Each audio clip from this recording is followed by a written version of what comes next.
Assalamualaikum warahmatullahi wabarakatuh. Semangat pagi untuk anak-anakku pelajar SMA dan Madrasah Aliyah Negeri di seluruh wilayah Negara Kesatuan Republik Indonesia yang berbahagia. Berjumpa kembali dengan Pak Muhammad Sodili MPD dalam pembelajaran pendidikan Pancasila dan Kewarganegaraan.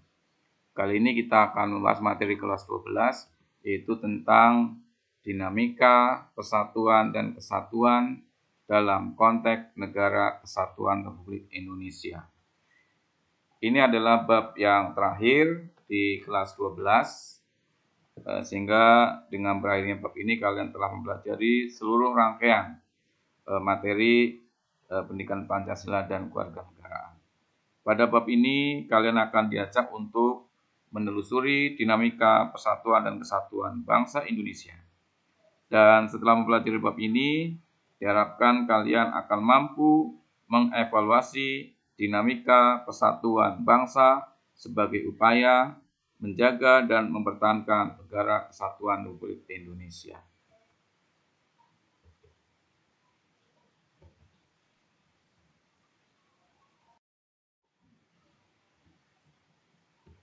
Anak-anakku sekalian, coba kalian perhatikan simbol NKRI harga mati.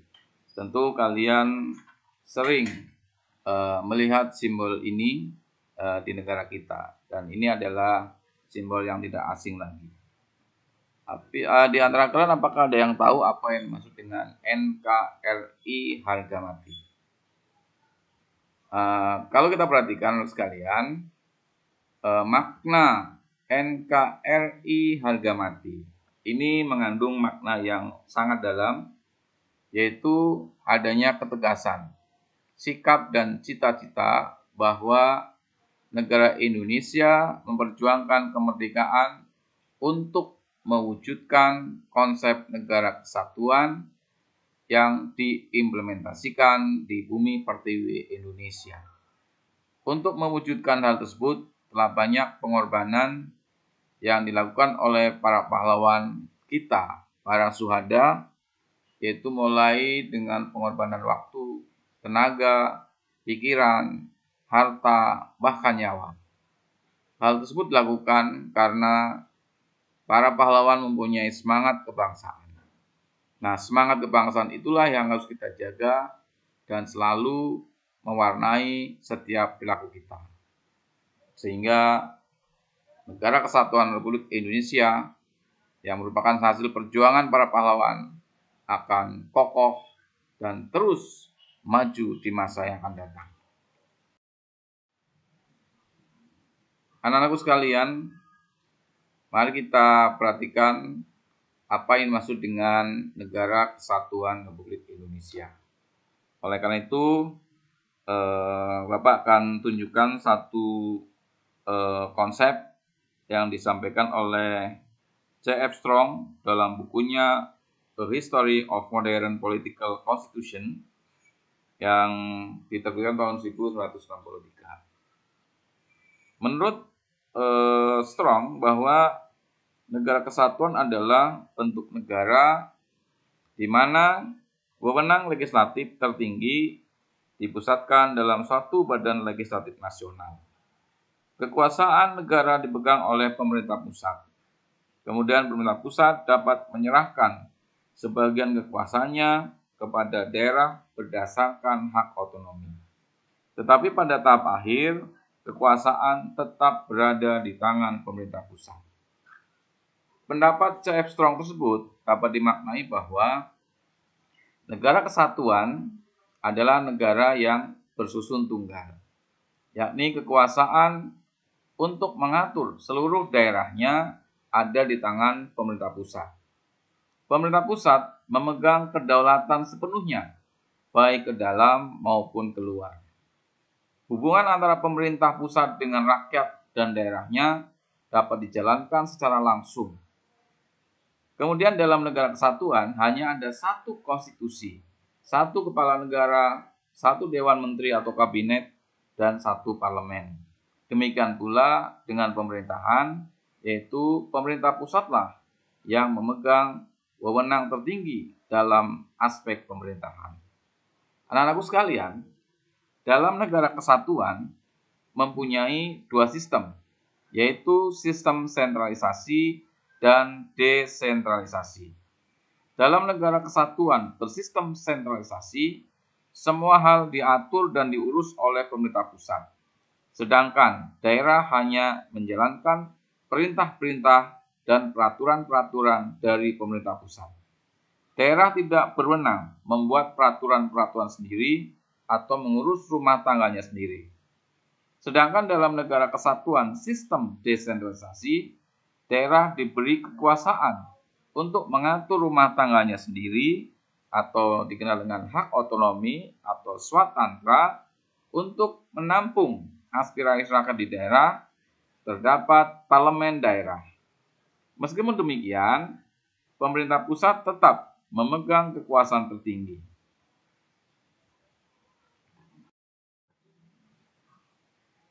Kemudian ada pendapat lain tentang hakikat negara kesatuan yang disampaikan oleh Profesor Abu Dawud Busroh.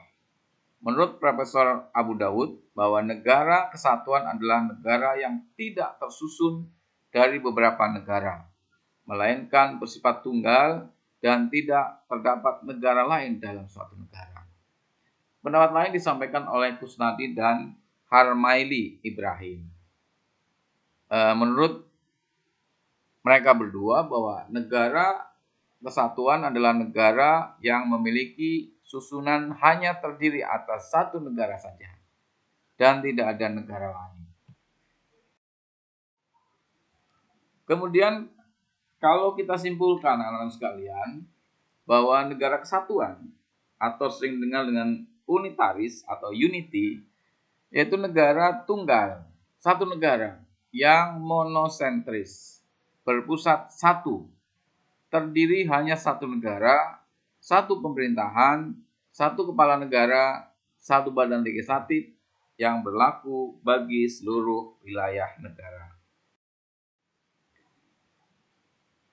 Anak-anakku, ada setidaknya 5 karakteristik negara kesatuan Republik Indonesia. Yang pertama adalah bahwa unitarisme sudah merupakan cita-cita gerakan kemerdekaan Indonesia. Jadi ini adalah satu cita-cita yang sudah diupayakan oleh para pendiri negara. Kemudian yang kedua, negara tidak memberikan tempat hidup bagi provinsialisme. Provinsialisme itu adalah suatu paham yang mengagung-agungkan provinsi sendiri, menganggap provinsi ini sendiri lebih baik, sedangkan provinsi lain tidak baik. Kemudian yang ketiga, pada awal-awal negara kita merdeka, tenaga-tenaga terpelajar kebanyakan berada di Pulau Jawa. Sehingga tidak ada tenaga di daerah luar Jawa untuk membentuk negara federal. Kemudian yang keempat, bahwa wilayah di Indonesia tidak memiliki potensi yang sama, tidak memiliki kekayaan yang sama. Kemudian yang kelima, dari sudut geopolitik, bahwa dunia internasional akan melihat Indonesia kuat apabila berbentuk negara kesatuan. Anak-anakku sekalian, tujuan pembentukan negara kesatuan adalah untuk menyatukan seluruh wilayah Nusantara agar menjadi negara yang besar, negara yang kokoh dengan kekuasaan negara yang bersifat sentralistik. Tekad tersebut sebagaimana tertuang di dalam alinea kedua pembukaan Undang-Undang Dasar Negara Republik Indonesia tahun 1945 yang berbunyi, dan perjuangan pergerakan kemerdekaan Indonesia telah sampailah pada saat yang berbahagia dengan selamat sentosa mengantarkan rakyat Indonesia ke depan pintu gerbang kemerdekaan negara Indonesia yang merdeka, bersatu, berdaulat, adil, dan makmur. Nah, di dalam sidang BPUPKI juga Mr. Supomo pernah mengusulkan bahwa bentuk negara kesatuan sejalan dengan paham integralistik yaitu paham yang melihat bangsa sebagai satu organisme. Hal ini antara lain juga dikemukakan oleh Muhammad Yamin bahwa kita hanya membutuhkan negara yang bersifat unitarisme, dan wujud negara kita tidak lain dan tidak bukan adalah bentuk negara kesatuan Republik Indonesia. Anak-anakku sekalian, bahwa bentuk negara kesatuan sampai saat ini semakin kokoh. Hal ini kita perhatikan di dalam perubahan atau amandemen Undang-Undang Dasar Negara Republik Indonesia tahun 1945 telah mengukuhkan keberadaan Indonesia sebagai negara kesatuan dan menghilangkan keraguan terhadap pecahnya negara kesatuan Republik Indonesia. Kemudian kalau kalian perhatikan di dalam pasal 1 ayat 1 Undang-Undang Dasar Negara Republik Indonesia tahun 1945 yang merupakan naskah asli mengandung prinsip bahwa negara Indonesia adalah negara kesatuan yang berbentuk republik.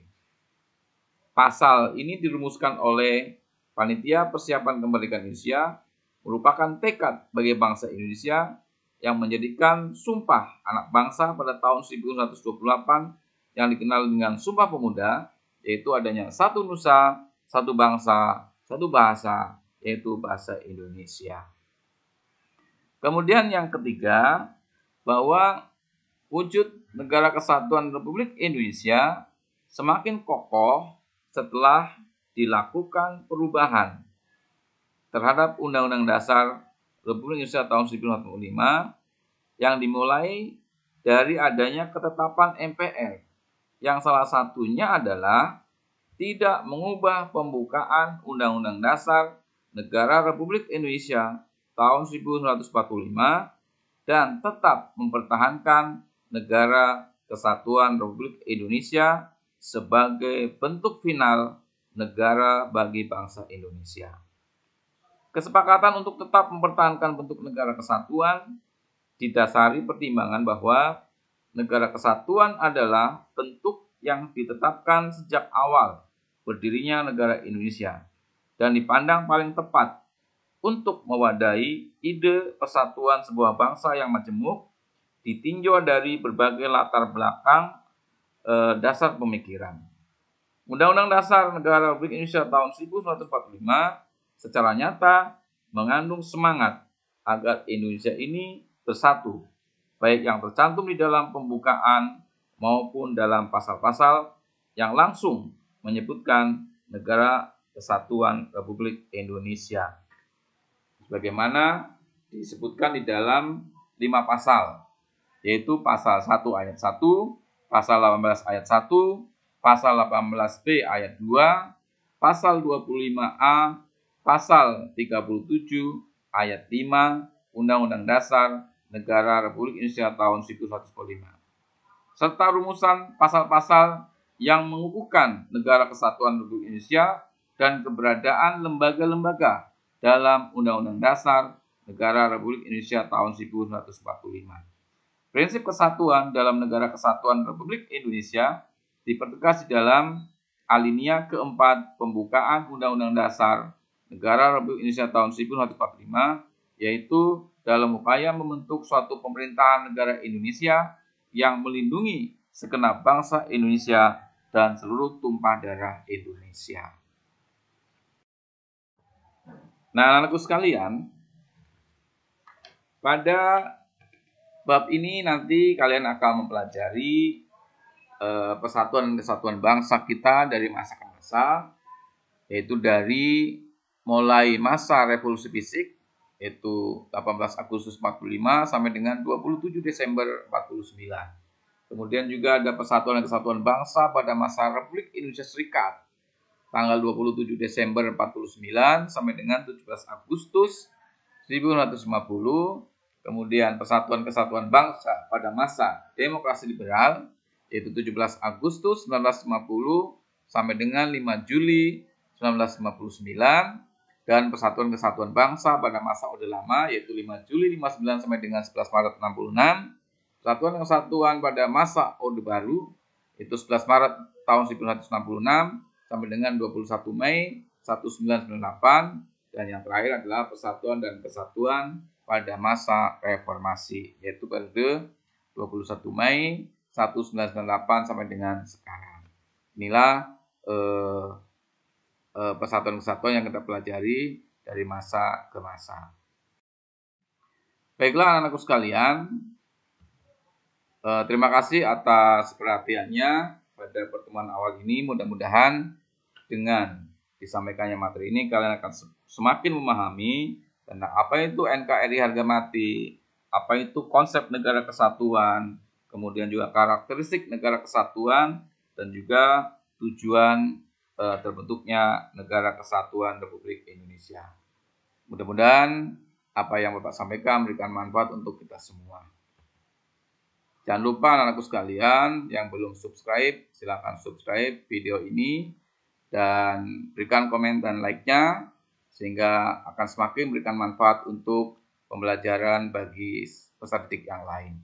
Terima kasih atas segala perhatiannya. Mari kita sama-sama tutup pembelajaran hari ini dengan mengucapkan puji syukur kepada Tuhan Yang Maha Esa. Bagi yang beragama Islam, mari kita sama-sama baca hamdalah. Alhamdulillahirrahmanirrahim. Terima kasih. Sampai pertemuan berikutnya. Assalamualaikum warahmatullahi wabarakatuh.